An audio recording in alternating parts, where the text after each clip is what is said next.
So for today's video, magluluto tayo ng broccoli with mushroom and tofu in oyster sauce. So unahin na muna nating iprito yung mga tofu.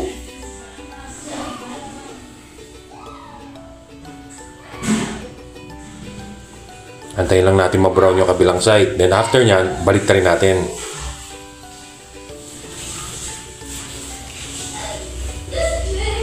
Then kapag naluto na yung both sides, hanguin muna natin, then set aside muna natin yung mga tokwa.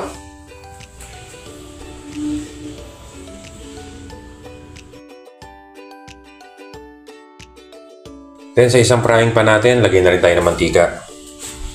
Tapos magigisa na tayo ng sibuyas sa bawang.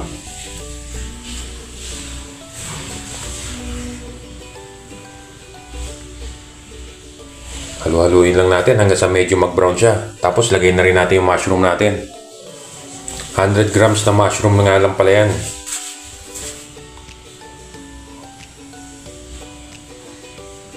Then after nyan, lagay na natin yung broccoli natin. By the way, yung broccoli natin, binlunch ko lang yan ng mga 1 minute. Huwag natin masyadong i-overcook para hindi lumambot. Then lagay tayo ng 1 teaspoon na pepper. 1 teaspoon na salt. Then mix lang natin.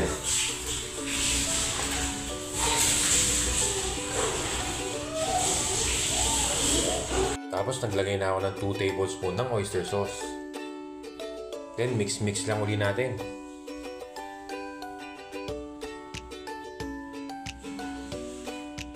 Haluin nyo lang maigi para maglasa maigi yung oyster sauce sa mga gulay natin. Then simmer lang natin to for 2 minutes. Then after 2 minutes, lagyan na natin ng half cup ng water. Ito yung magsisilbing sarsa ng gulay natin. Haluin nyo lang din maigi. Then simmer uli natin for another 2 minutes. Then after 2 minutes, haluin natin. Then ilagay na natin yung sinet aside nating toko kanina. So i-mix lang natin yan para humalo yung lasa dun sa tokwa natin.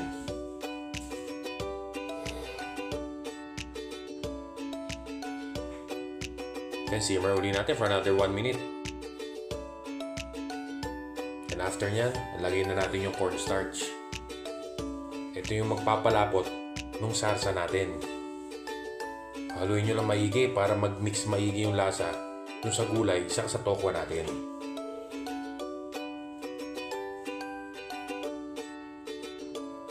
Kaya simmer nyo lang ulit ito for another 1 minute para kumapit maigi yung lasa. And after nyan, pwede na natin i-serve. So luto na ang ating broccoli with mushroom and tofu in oyster sauce. So tara na, kain na na!